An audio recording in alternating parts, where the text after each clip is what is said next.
Welcome back to another episode of the Six Quarter Podcast.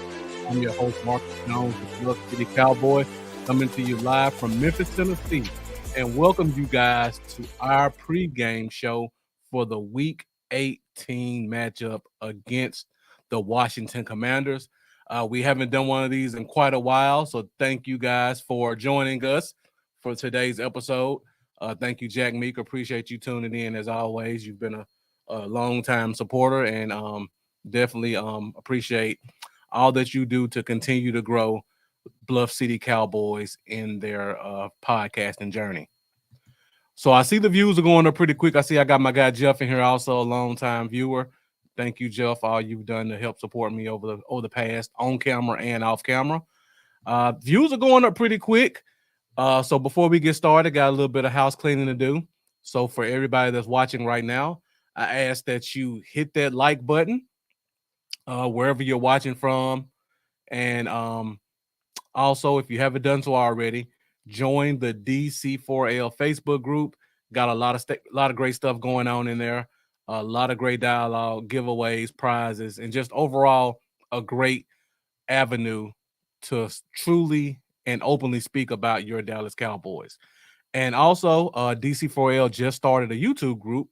So make sure you guys go over to YouTube, type in DC4L, hit that subscribe button, and also hit that bell to be updated for latest news and notes. And also, make sure you guys, while you're on YouTube, go find me at Bluff City Cowboys, hit that subscribe button, hit that bell as well. So I see we got a lot of comments coming in this morning. See, we got longtime friend and classmate Raphael Govan, diehard Cowboys fan. Thank you for joining us. I see we have Miss Amanda in the building. Amanda, thank you for tuning in. Looks like you guys are ready to go. So we haven't done a pregame show in a while. So I try to keep it straightforward. I try to get out of here in under 30 minutes.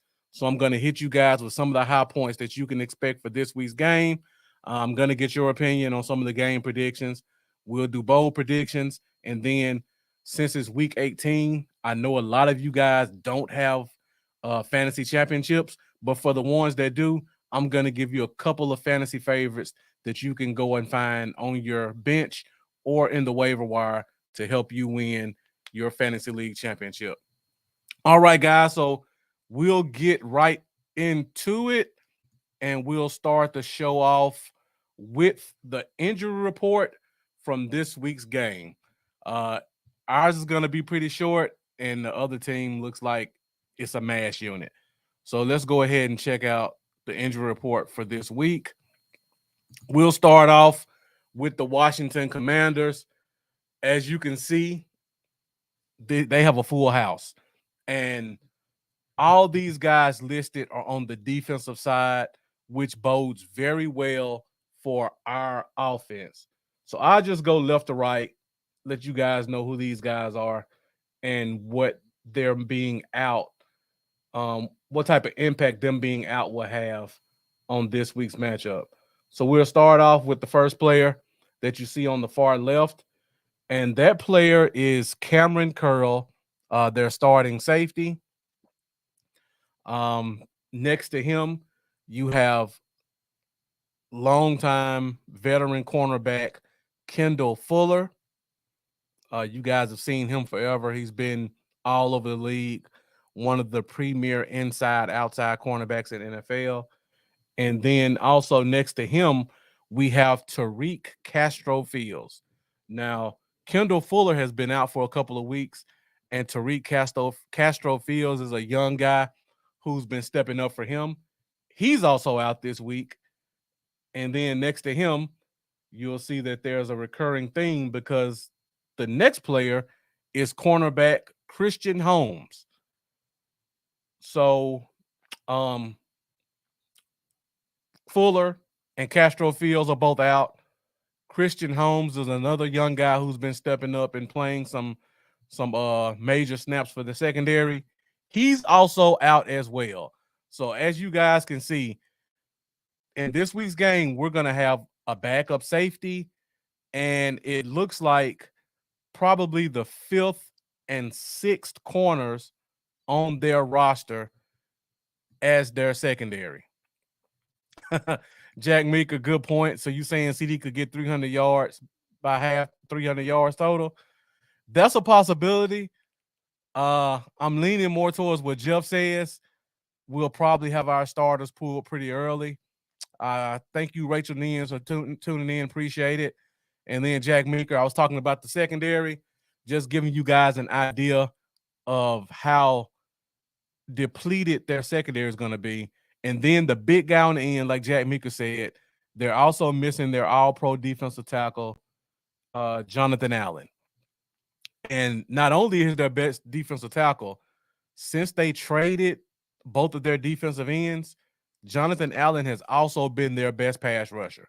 So just to give you a quick recap on what we can expect in this week's game, the Commanders are missing their starting safety, their number 1 corner, their number 2 corner, and their number 4 corner. It looks like rookie Benjamin St. Well, not rookie, but second-year player Benjamin St. Just will be active, and he is primarily their slot guy. I don't know if they're going to keep him in the slot because of all these injuries, or are they going to put him back on the outside? Personally, I expect them to play in the slot, and then they just try to fill the outside up with whoever they can, because it's a lot easier to protect an outside corner with your safeties than it is to protect the slot. So I think he's going to stay in the slot. So CeeDee Lamb won't have as cupcake of a matchup as we expect. But our 2 outside corners should have a lot of opportunities in this week's game, considering a guy like Brandon Cooks is probably going to be covered by their number 5 cornerback and their starting safety, who's typically the deep safety, is going to be a backup as well. So a lot of those deep balls that we missed with Brandon Cooks the past couple of weeks, I think we're going to connect with at least one of them this week, because we should have a lot of open opportunities. Whoever plays opposite them, may it be Michael Gallup or Jalen Tolbert or Cavante Turpin, I think those guys are going to have some opportunities as well. So I'm looking for this to be a very good game for our corners outside of CeeDee Lamb. I think Lamb will do what he does, but I feel like those guys are going to have more opportunities than usual to build some confidence going into the playoffs. And I see we got EJ Savage of Boys in the Zone. I see you shot me a follow and a sub on Twitter and YouTube. Definitely appreciate that support. I'm assuming you have a podcast as well, so as soon as I get off, I will return the favor and give you a follow and a sub. And hopefully we can connect sometime over the off season as well as next season. So just stay in touch, EJ Savage, and let's set that up. I see we got Stephen White joining us. Thank you for joining us, Stephen White. Bobby Paget, thank you for tuning in. I see you guys are really active on the pregame show. I hate I couldn't get as many of these out as I wanted to, but I appreciate all you guys' support. So let's check out on the Cowboy side. It's going to be a much different story than on the Commander side. So for our injury report, we do have quite a few guys who could miss. Just going down the line, we have a lot of guys who didn't practice this week. Tyler Biotish, Chauncey Golston, Dorrance Armstrong. But those guys missed because of illness. So there's still a bug going around in the locker room. And I feel like the team didn't make them practice just so that bug wouldn't continue to spread. They're trying to kind of get it out of the system of the locker room. So those guys aren't injured. I think they will play this week. So I didn't put them on the injury report, even though they did have DNPs all week, which means do not practice. Also, it looks like Jonathan Hankins practiced on a limited basis all week. You guys know he was dealing with the high ankle sprain. We want to make sure he's healthy for the preseason. I didn't put him up here because I think he is going to be active. Now, I know the fan base is going to be concerned about him re-injuring that high ankle sprain. High ankle sprain is a very difficult injury to re-injure after it heals. That's one of those fluky things that just can happen spur of the moment. A guy fall on you wrong, or um, you trip and you land the wrong way. So I don't think that's the type of injury where if the guy recovers from it, the likelihood he gets re-injured from it is minimal. I think it's more important for him to work out some of the stiffness, get a couple of reps this week just to get back in the flow. I don't expect to see him a lot, I'll say that, but I do expect for us to see Jonathan Hankins dressed and possibly active. Now, the one that's the biggest concern is Tyler Smith. He's dealing with the torn plantar fascia, which is basically a pain tolerance issue. Um, it can heal without surgery.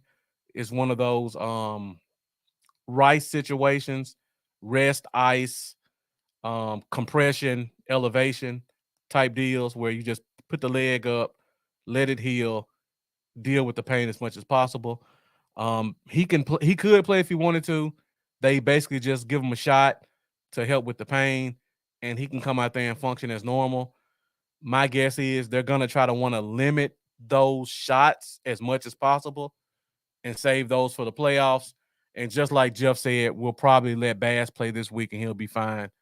Worst case scenario, Tyler Smith's not available for week 1 of the playoffs.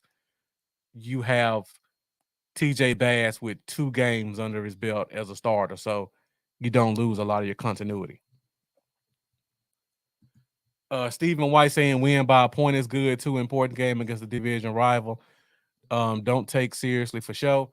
So I see people are starting to put their game predictions up there. So that's pretty much all I have in terms of the injury report. This one's not on the injury report, but it looks like we are going to finally get the opportunity to see one of our draft picks in action. So you guys know, if you followed me on the last show, we drafted a guy named Junior Fajoko in the 4th round this year. I absolutely hated the pick. I didn't see how he fit on the team as a defensive end or a defensive tackle. He was put on the injury report. He was put on injured reserve. It looks like he's coming back this week, so he will probably get some reps in the game.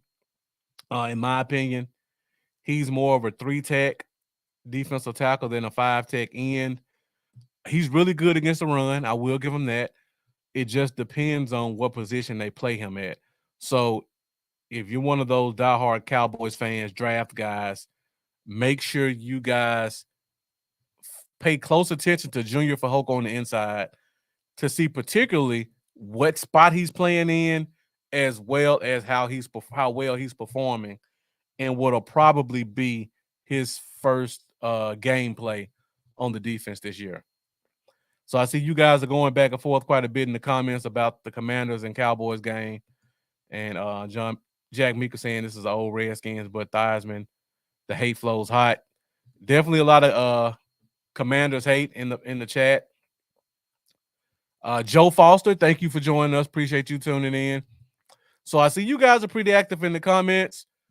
So let's go ahead, give you guys some more opportunities to get active, and we'll move ahead to our game predictions for this week.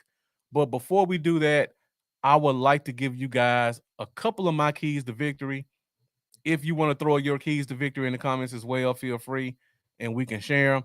So I have 3 things that I think we need to focus on to win this week's game. Number 1, we have to have emphasis on the running backs. We're not only on our team, also the Commanders team. The Cowboys, I think they're going to get Rico Dowdle back this week. We put Deuce Vaughn on IR, so we really need to get some reps in for our backups. Jonathan Allen is out. We talked about that before. The middle of that defense is wide open. Let's not put our quarterback or our wide receivers in harm's way. Let's get that running game going. Let's pound the rock. Let's run the clock out. Let's get a lead, and let's take it home. Also, emphasis on the running backs on the Commander side. And Justin Powell, thank you for joining us as well. Appreciate you tuning in. The Commanders OC is Eric Bieniemy. He's the running back whisperer, in my opinion. Great with running backs.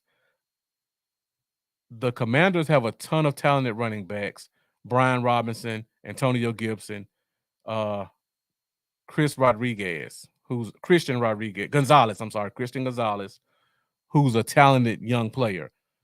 I think we're going to see a very heavy dose of all three running backs in the running game as well as the passing game because they're all really good out of the backfield.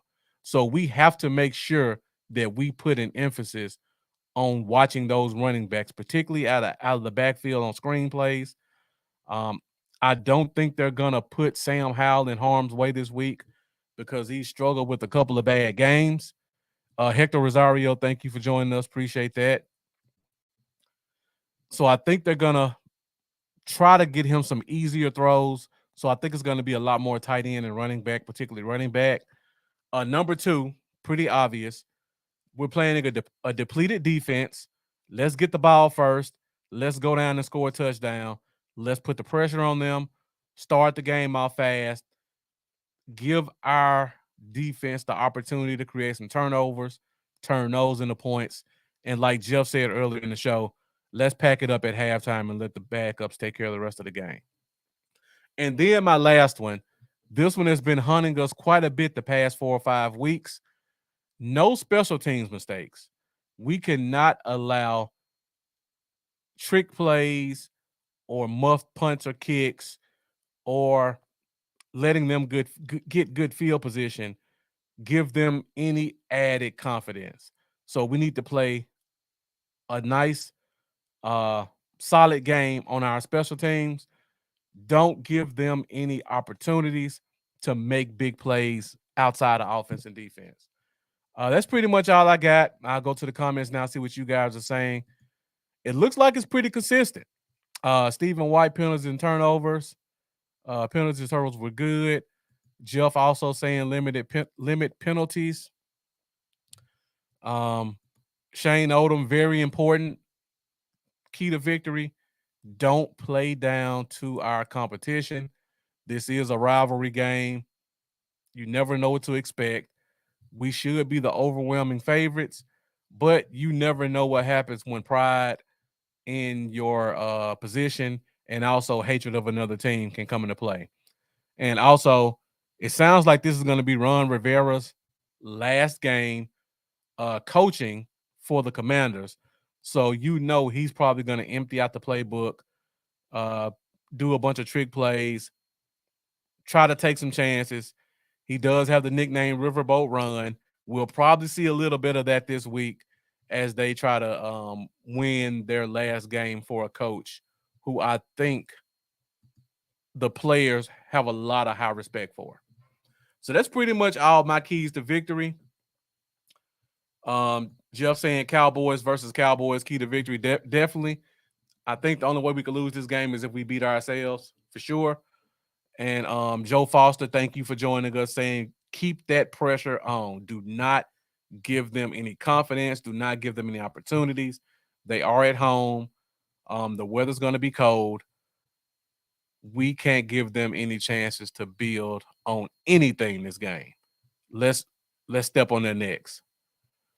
All right, guys. So that's pretty much all I have for my keys to victory. So now I know you guys have been doing it in the show for a while, but let me see your guys' game predictions for this week. Put them in the comments. Let me know what you think that final score is going to be. Jack Meeker saying the run and play action is also going to be huge. Definitely agree with that. All right, so guys, get in the comments. Let me know what your game predictions are for this week. Jack Meeker saying 47-20 Dallas. I got to scroll up some more because you guys started to show off doing game predictions. So if I missed your game prediction, feel free to put it back in the comments again. EJ Savage saying 34-17 Cowboys. Stephen White also agreeing with him. He has 34-17 Cowboys. 2 touchdowns for Hunter Lepke. Save that one, Stephen White, because next we're going to do bold predictions, so that's a good one. Jack Meeker has it 47-20 Dallas. So you're looking for us to put up almost half 100 and a very confident win. Okay, let's see if I missed any more. Jack Mika 47-20. Jeff has us 38-7. So you're looking for a definite blowout. Joe Foster 31-7 Cowboys. Facebook user, put your name in the comments just so I know who you are.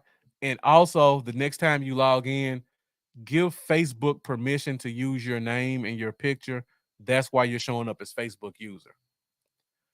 We got Hector Rosario, 38-16 Cowboys.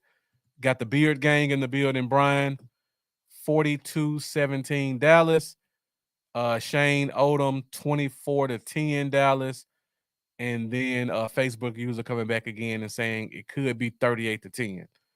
So it looks like for the most part, you guys all think this was going to be a blowout and we're going to get out of here early.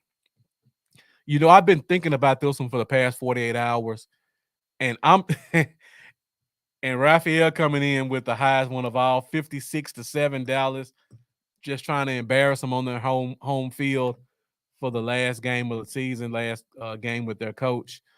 Um, I've been trying to talk myself into why this game would be closer than I expect.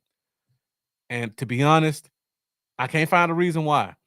We should dominate them in the passing game. I know in a game like this, you don't want your quarterback throwing it a lot because turnovers could happen, injuries could occur. But when you look at a team that has 4 of their defensive backs injured and their best front 7 player, I just don't see how we can't just do whatever we want against them. My only concern is you guys all follow the Cowboys. We are notorious for going to an extremely vanilla offense the first game of the year and the last game of the year. And most times it bites us in the butt. I expect to see us go back to that same scenario where we go to a very vanilla offense, a lot of running on first and second down, short passes on third down and punting. But I just think they're so depleted on the defense that even if we go vanilla, the sheer difference in talent should allow us to score the ball consistently. Now, I don't think we score 50 because I feel like we're going to do everything we can to run this clock out. So I'm leaning more towards I'm kind of leaning towards like a Joe Foster 31-7 or maybe even Jeff 38-7. I would probably split the baby, go 34-10, 34-14. I think we're going to try to run the clock out. I think they should score at least one touchdown just because they have some skill players on offense, and they'll probably get a field goal at some point as well. So I'm leaning 34-10 this week's game. Should definitely be a good matchup. Jack Meeker asking the question, how soon do we see Carrot top in at quarterback? You know, that's a great question. Again, I feel like we should be up 20 points at halftime. If we don't, I'm concerned.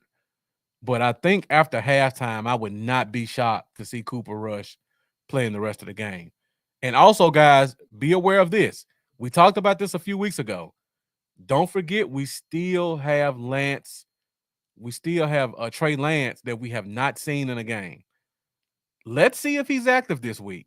If he's active this week, that will let us know what we think about our chances in this week's game, because you should, in a game like this, if you expect to do what you think you're going to do, and it's the last game of the regular season, and you want to limit injuries, your backup in this situation is almost as important as your starter.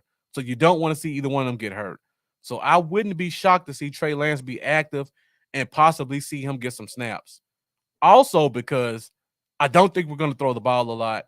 So even if he comes in, it's going to be a lot of handoffs and bootlegs and play actions. So just pay close attention to the injury report or the inactives list as we get closer to 12 o'clock, because I'm expecting to see Trey Lance be active this week. I'm hoping he's active this week. Shane Odom saying, I think weather will be a factor also. That's why my score is low. I agree. I'm with you as well, Shane Odom. I would have probably been in the 40s also if not for the weather. But I feel like we're going to have a vanilla offense, a lot of running. and I think they're going to run a lot as well. So that's pretty much all I got in terms of game predictions. The next segment is bowl predictions. We're at 26 minutes in the show, 11:42. So we're still good on time. For you guys who have not joined me for a pregame show before, bowl prediction is when you give me something that's completely left field, but could possibly happen. So first of all, like Jeff is doing, I think this one's really bold, but it's a good one. Jeff has a bold prediction that Trey Lance gets 3 touchdowns. And Stephen White had a bold prediction that Hunter Lepke has 2 touchdowns today. Both of those will be very unexpected, but they do have the possibility to happen. I won't go as bold as them. I would put my bold prediction as Brandon Cooks over 100 yards. I think Brandon Cooks has a great opportunity today against a depleted secondary and a missing free safety. So I don't think he's had maybe 100-yard game this year, if that. And I believe it was against the Commanders on Thanksgiving, if I'm not mistaken. So I think he has a chance to repeat himself this week. Brandon Cooks, 100 yards and a touchdown. That's my bold prediction. So let's go to the comments and see what you guys got for me today. So I got Jeff's 3 touchdowns for Trey Lance. Stephen White has 3 touchdowns for number 10. So both of you guys expecting the backup quarterback to come in early and let it rip. So we'll see which one of you guys are more right in terms of who plays. EJ Savage says Eric Bieniemy run a lot of things. Those things don't match up, considering Sam Howell wants to put out tape of him playing good. That's a good point, EJ Savage. My only counter to that is the Commanders are probably going to have the number 2 pick if they lose this game. So if they lose this game, they have their choice of probably Caleb Williams or Drake May, which are the top 2 picks. Now, I know they want to put out good tape on Sam Howell, but considering they have a new front office, they'll probably have a new coach. The new coach didn't choose Sam Howell, and Sam Howell's tape has been very inconsistent. I would highly doubt that Sam Howell goes into the season next year as the starting quarterback. If you want to get one of these premier coaches like a Jim Harbaugh or a Bill Belichick or Slovic, the offensive coordinator out of Houston, who I think will be getting some head coaching opportunities. If you want one of those guys to come to be your head coach, you almost have to give them a quarterback that they can choose and they can like. And I think Washington is in the best situation to do that right now. I mean, Kellen Moore could also be an opportunity. I don't think he's dead set on staying with the Chargers. So I feel like even though I like Sam Howell personally, and I think he has done fairly well, I don't think there's a huge emphasis on him putting out good tape to have a chance to build on next year. Jack Meeker saying Micah getting 2 sacks by the half. That's a good one. I could definitely see it happen. I think Micah's going to do all that he can to get at least 1 sack this week. So definitely going to definitely like that one. Raphael doubling down, Micah with a pick 6 and a strip sack touchdown. That's extremely bold, Raphael. Jeff said my bold prediction isn't bold enough. What if I add a second touchdown on it, Jeff? 100 yards, 2 TDs. That bold enough for you? Let me know in the comments. EJ Savage, bold prediction. Micah 3 sacks in the first quarter. Everybody's doubling and tripling down on Micah Parsons this week because of what he's been saying on his podcast and on Twitter. Hector Rosario, CD, 150 yards first half. It's funny how everybody's saying first half and first quarter like you're just assuming the starters are going to be sitting down after halftime. I love it. I love the confidence. Shane Odom, Brandon Aubrey breaks the NFL record for longest field goal in NFL history. That's a very bold prediction, Shane Odom, and here's why. Brandon Aubrey also has the opportunity to be the first Cowboys kicker to go through a season without missing a field goal.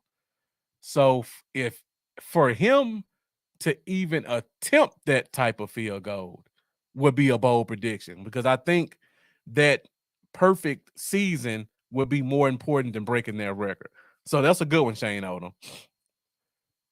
I got my guy Lee Williams in the comments, a diehard Niners fan, but thank you for tuning in. He says a running back gets 100 yards rushing for us today. Um, I'm assuming you don't have a lot of faith in Tony Pollard, or you would have said Pollard. So you're saying any running back, but I appreciate that. Brian coming in behind you and saying Pollard gets 125 all-purpose yards. Definitely a good one. I see EJ's coming back with a rebuttal to what I said, and he's saying Bieniemy is going to allow Howard to sling it, so he has a chance for another team. Think of the final preseason game for the Cowboys. And Will Greer. That's a good point also. Definitely can't argue with that one. He could get that opportunity. I mean, I don't think Sam Howell's going to be off the team next year. I just don't think he's going to be the starting quarterback, because he's still a good enough quarterback to start in the NFL. So he's definitely a good enough quarterback to be a backup. He's still on his rookie deal, so he's going to be extremely cheap. And this is probably the deepest and most talented quarterback class that I've seen in the past 10 years easily. So I don't think there's going to be a lot of quarterback shuffling around the NFL. I think a lot of these teams that need a quarterback are going to get it in the draft. And if there is a quarterback shuffle, it's going to be to bring in a veteran backup in case that rookie starts to slip. Jack Meeker asking a good question. Does Bland get another pick six? You know, the last time he got a pick six was against the Commanders on Thanksgiving. He does have the record. I think he's still trying to solidify his bid for NFL Defensive Player of the Year. Personally, I still think he's the front runner for it because he has that record. But one more pick six would definitely put a nail in the coffin. So I think he's going to be looking for it. And if you look at how the Commanders play, Sam Howell loves taking chances on those out routes because he has a lot of confidence in his arm talent. So Bland should have another opportunity for a pick six this week. Aubrey says he can confidently hit a 70-yarder. I don't doubt it, Jack Meeker. What I doubt is he'll take the chance of trying to kick one in what could be inclement weather when he has the chance to be the first Cowboys kicker to have a perfect kicking season. The perfect kicking season is the only thing that takes me out of him possibly trying it. Facebook user saying I'm conservative with what I see happening today, but I feel we win easy. And at some point, Rush comes in. I'm just like you, Facebook user. I'm usually a fairly conservative guy. I have a tendency to watch too much tape, so I can sometimes look at a team with rose-colored glasses and think they're a little bit better than they are because I'm looking at all the positives more than the negatives. So I definitely get your point, but I do think we're going to have a very explosive game. Ray Dean saying Dak would throw 3 touchdowns. Got to get more tight end throws. I agree with you on that one. I could see this one being a rookie game. We got Schoonmaker. I could see him getting more throws than usual. I think Junior Fehoko will get a lot of snaps this week. We already got TJ Bass starting at left guard. Mozzie Smith will probably be playing a lot this week. I don't know how much we can expect from him. So I think we're going to have a couple of rookies out there that are going to be contributing in this week's game. And EJ coming back saying I might have a point. They did draft RG3 in the first round and keep Kirk Cousins in the third round. That's kind of my whole point right there. Quarterbacks are like offensive linemen. If you have one that's good enough to start, but he's not good enough to start on your team, you don't just let him walk out the building. You just have a great backup and a great break glass in case of emergency. I hate the pick also, Jeff. We talked about this during the offseason. I just had a feeling if you look at Jake Ferguson in college and last year, all he does is get better and better. There was nothing from what he showed me that said Jake Ferguson can't be a 7-year quality starting tight end. that just makes the Schoonmaker pick bad for me. Um, I could see them possibly going more too tight at some point, which makes the pick somewhat logical, but we do have Hendershot. But in my opinion, terrible pick for where it was taken at. And I'm with you, Stephen White. I like Darnell Washington also. He's not doing much with Pittsburgh, but that height, weight, speed, and the ability to block, you can't do any better than that. All right, guys, you've been extremely active on this pregame show. So I want to thank you guys for all your support. Great questions, great comments. We're going to go to the last segment of the show, and then we'll get out of here. I want to give you guys a few minutes to get in front of your couch, get your favorite beverage of choices in hand, check your fantasy rosters, and get ready for a full slate of NFL football. So now we'll go to our last segment, which is the fantasy favorites. So for fantasy favorites, I like to give you guys that I like in this week's game that play for the Cowboys. And then I also like to give you three options outside of this game. So for the Cowboys game, Jonathan Allen's out. Their defense is depleted. I think we're going to go extremely vanilla. I think they're going to give the ball to Tony Pollard quite a bit. I wouldn't be shocked to see Pollard get the ball at least 18 times this game. If he averages 4 yards a carry, which is what I would expect, they would give him 70 yards, which would probably be his best or second best game of the year.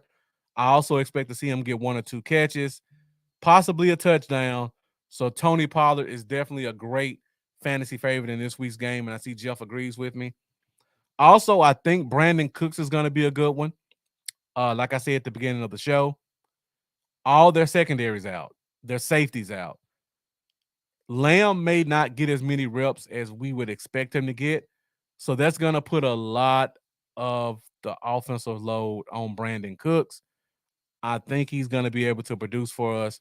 So I also like Brandon Cooks in this game as well. So now you go outside of the Cowboys game. Typically when I do my fantasy favorites, I don't go first, second round type guys that you would draft. But around the league, a lot of guys are sitting. So it's kind of hard to get that consistent feel of who's going to play great and who's not. So I have to put a top guy in here. Tyreek Hill, Miami Dolphins. Must win game for the Dolphins. Buffalo blew them out of the water last time. Miami has to have a great showing. Jalen Waddle's out. Raheem Mostert's out. I think they're going to rely heavily on Tyreek Hill. I wouldn't be surprised to see him get 8 catches, 100 yards, and a touchdown today. I think he's going to have an explosive game. In that same game, Devon Achane, the running back, super explosive guy. I think he's going to have some opportunities. He's very active in the passing game as well, so he may get 3 or 4 catches as a running back, and he'll probably have about 50 yards receiving, probably another 40 or 50 yards rushing. So definitely a big game for him. Then I have to go to the Niners game. For all intents and purposes, it sounds like the Niners are going to sit most of their starters, and the Rams have already said they're sitting everybody. So you just got to look at who has the better backups. The Niners, in my opinion, have a much better offensive line than the Rams defensive line if the backups sit. Elijah Mitchell is a great NFL running back, and I think they're going to just hand the ball off a lot.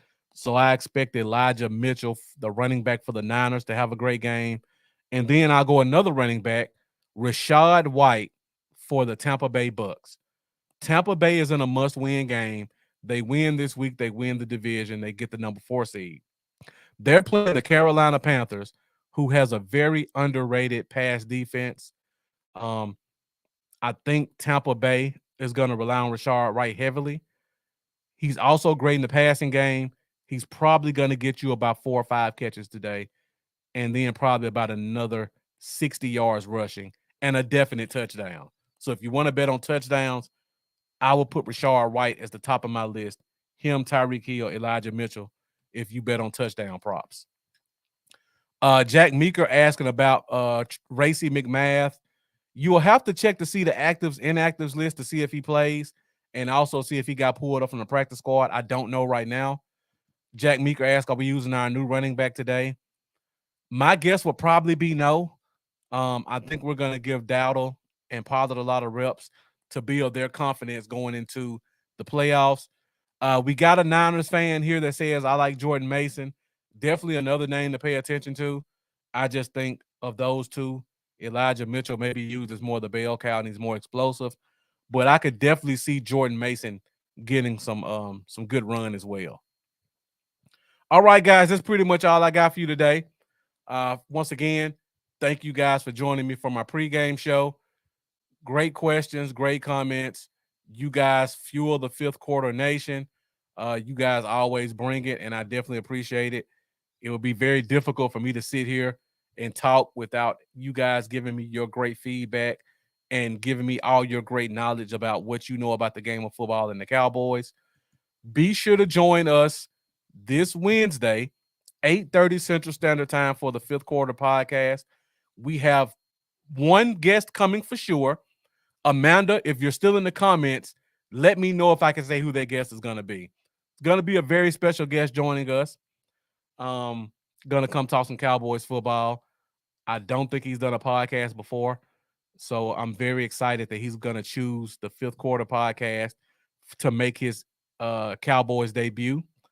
Also, depending on what team we play, I'll probably have a podcaster from that team playing. More than likely, I think it's going to be the Rams. James Washington, no. It's not a former player. I don't know how much I can say. It's going to be the parent of a current player. I'll say that, and I hope I don't get in trouble, Amanda. But we have the parent of a current player on the team who's going to join us this week and talk some Cowboys football about this week's matchup and give us his or her thoughts about the season so far. So be sure to join us for that episode. It's going to be great. It's probably going to be a long episode. We're going to do two giveaways. The person who won the jersey last week did not claim it. So that jersey will be available again this week.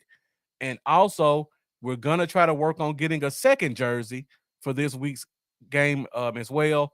So we're going to have at least one jersey and another prize, hopefully a second jersey. So you guys know the best way to get into the drawing for those jerseys is to get in those comments. So make sure you join us next week for the episode of the Fifth Quarter Podcast. Thank you guys for tuning in. Definitely appreciate all your support. Good luck to all your teams. I know we got a lot of Cowboys fans in here, but I see I got Bossy joining us. Good luck to your Chiefs today. Congratulations on your playoff berth. And also, Lee, good luck to your team as well. Congratulations on your berth. I definitely hope your team wins, Lee, because if your team wins, that means we get to play the Rams again next week. And I feel like that's the best matchup for us. Thank you guys for joining us. Appreciate your support again. And as always, let's go Cowboys. I'll see you guys on Wednesday.